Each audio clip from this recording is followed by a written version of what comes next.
Make no mistake, folks. The longer this openly and blatantly criminal activity is allowed to go on in Washington, D.C., the harder it's going to be down the road when this empire falls for the American people to stand up and say, we couldn't do anything about it. When nobody even tried, nobody even spoke up. There are people who are trying to point this out, and around the world there's virtually unanimity that Washington, D.C. is now a criminal rogue element on the planet, and any and all measures to take it down are now justified. So be prepared for that. And that's not an unpatriotic thing to say. In today's video, I'm going to show you very clearly in the Constitution where it shows that what has now transpired in the last 2-3 months is a completely criminal act worthy of prosecution. The man believes he's Caesar. But even, ironically, Caesar didn't arrogate unto himself this level of power. And the reason I have the picture on the right next to this with Nicolas Maduro, he's seated next to two individuals wearing DEA jackets. And that's the key. DEA. That is civilian law enforcement. How many of you knew that we have something called Posse Comitatus? And it prohibits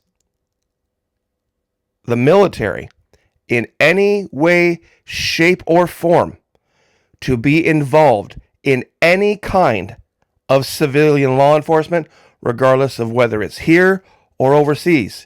You may not pursue, arrest, apprehend, search, seize. You may not conduct security patrols like has been done in Venezuela with all those ships off the coast down there for God knows how long, how many months. When did it start? October? Traffic control. You cannot do that. Crowd control, riot control, evidence collection, interrogation, or even in dealing with informants. The military may not assist civilian law enforcement in this. And you can look it up. The Posse Comitatus Act is a U.S. federal law from 1878 that generally prohibits the use of the Army and Air Force for domestic law enforcement, aiming to keep the military separate from civilian policing and prevent abuses of power, with exceptions for situations authorized by the Constitution, which is not the case here, or Congress, like suppressing insurrections. Was there an insurrection? No. Providing disaster relief. Was there a disaster in Venezuela? No. And it applies to the Navy and Marines through separate regulations. Its core purpose is to uphold the principle of civilian control and prevent the military from acting as a national police force, though loopholes exist, especially regarding National Guard deployments in federal service and specific authorized federal functions, basically hurricanes or earthquakes, that type of thing. But not this. Real quick, though.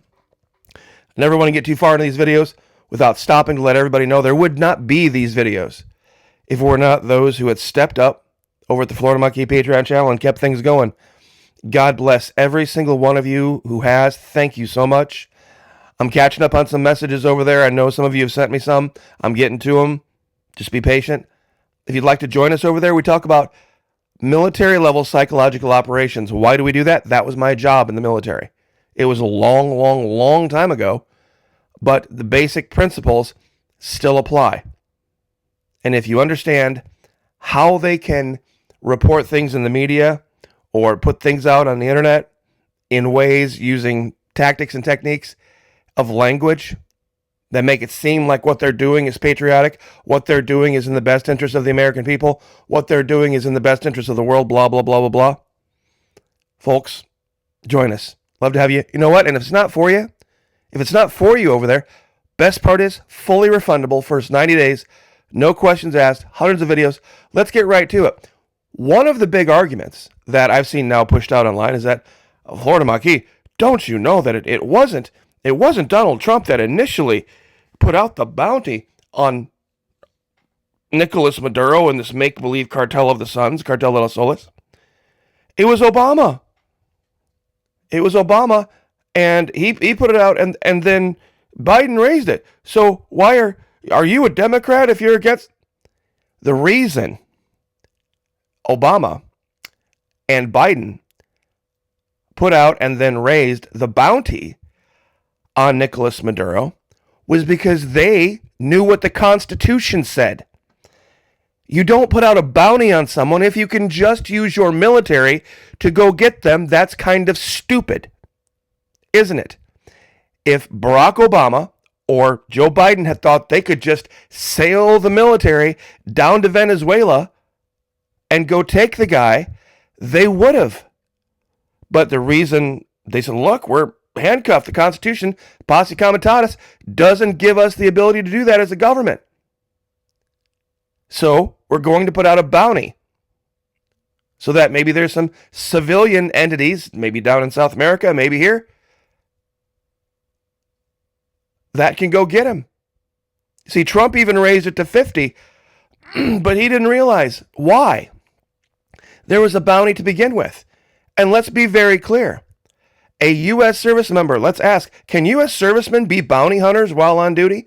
No, a U.S. service member generally cannot be a bounty hunter while on active duty due to laws like the Posse Comitatus Act, which forbids using federal, military, or domestic law enforcement and military regulations requiring lawful orders, but they can be, which forbids using federal military for domestic law enforcement and military regulations requiring lawful orders, but they can become licensed bounty hunters in their off-duty time. But you can't use aircraft carriers, the U.S. Iwo Jima and UC-130J gunships to go down there.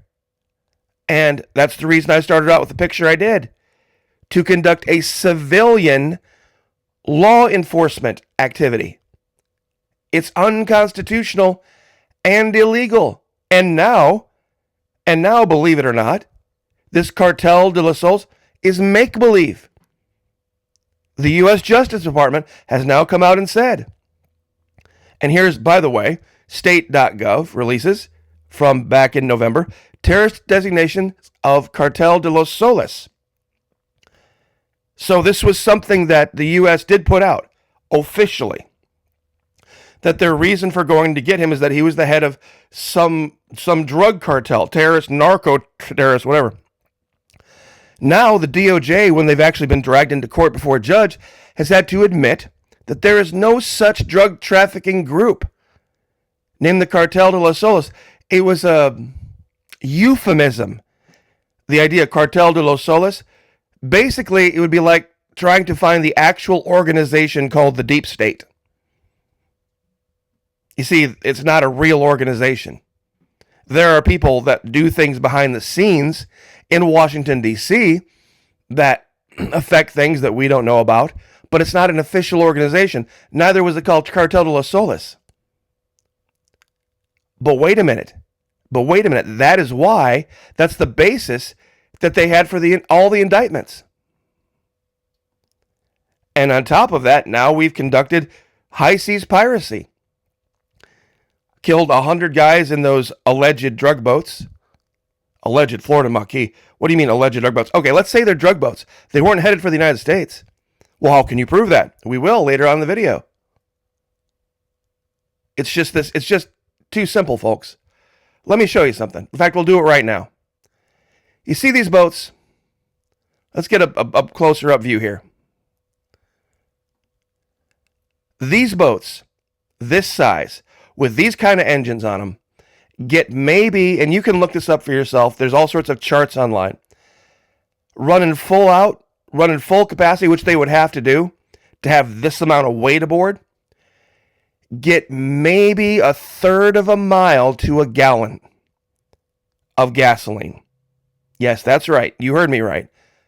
They're wildly inefficient engines, incredibly expensive, but they get about a third of a mile to a gallon. We covered this in another video. I know a lot of you are, saying, wait, where's this going? See all these barrels? All these barrels aren't drugs. All these barrels are fuel. But let's assume that even here, that these are all like 50-gallon drums, 50, 100, 200, 300, 400, 500, 600 gallons of fuel would get you about 200 miles running full out. And you'd have to run full out because of the weight involved of the fuel alone. Now, let's go take a look. In fact, to really get to anywhere from Venezuela going north, you would need 1,000 gallons of fuel. Why? Well, if it's getting about a third a mile of a gallon, that would get you, what, 350 miles? And it has to do with weight. How much does a 1,000-gallon gasoline tank weigh full? Roughly 800 to 11,000 pounds, depending. Now, I want you to look at this boat. Do you think this boat is designed to handle 11,000 pounds of just the fuel alone, not including the drugs? Let's pull up a map. Let me show you something, folks. This little line right here out of Venezuela is showing a map length of about 220 miles. Let's run it out to 400. At a third of you'd need 1,200 gallons of fuel to get this far. I know people think, oh, that can't be. It is. That is just the case. The engines are just not that. You would never get 1 mile to the gallon. Never. Having to push that kind of weight. These boats from Venezuela were very much likely headed to Guadalupe, Dominica, Martinique, St. Lucia, Barbados, Grenada, somewhere in here. And it would be the extent of their range. Now, why have I brought this up? Because this was the reason, this was the big lie about, well, we got to stop Venezuela drug coming to America. We got to stop the fentanyl. We got to stop the cocaine. Notice you haven't heard the president say anything about how, you know, we've gone down there now and we've gotten Nicolas Maduro out and we've sent in troops and now we have these giant these pictures of these giant factories full of fentanyl, and here's 15 boats all loaded and ready to go. You don't see that, do you? Because it was all a giant lie. Boat payload capacity. Look this up too. For a boat like that to carry all that fuel and on top of that the drugs, how far could it go? And at what speed? Just the weight of the fuel alone would make it prohibitive. And now, I'm going to take us out of wars president, the great peace president, is proposing, not next year, but the year after that, taking defense spending from $906 billion to $1.5 trillion, and he's now threatened to nationalize Raytheon and all of the big Lockheed Martin, all of the big military manufacturers. He's threatening them, saying, look, if you don't do this, you don't do that, we're going to use the power of the federal government to make your life hell.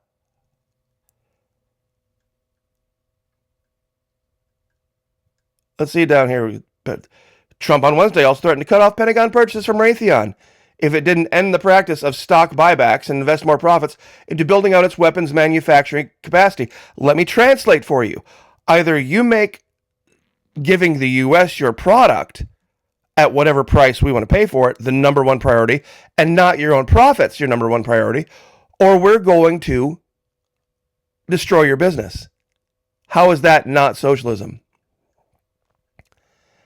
How is that not socialism?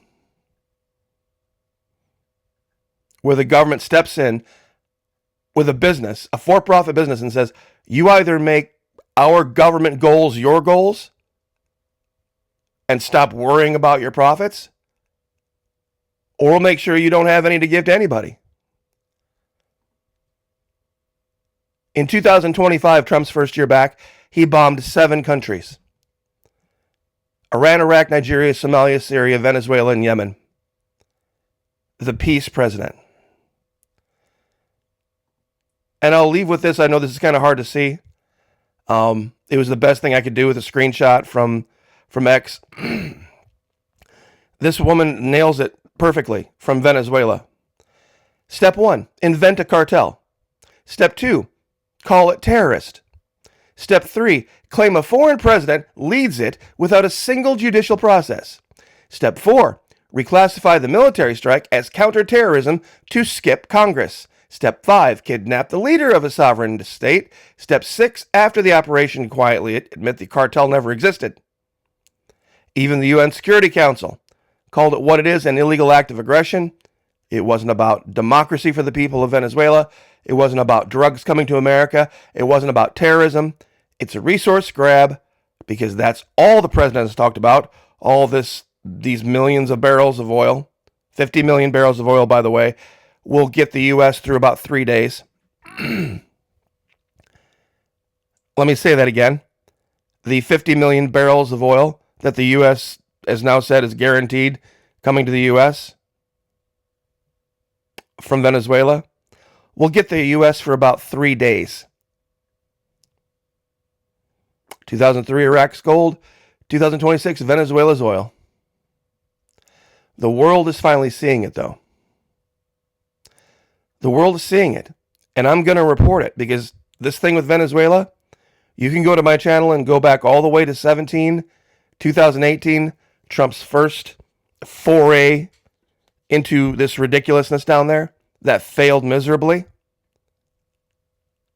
It was the primary topic of this channel, and this channel was largely laughed at and made fun of and said, God, this guy's crazy. This guy's crazy. This isn't what's going on. It's about drugs and they're evil and all this starving people and all this nonsense.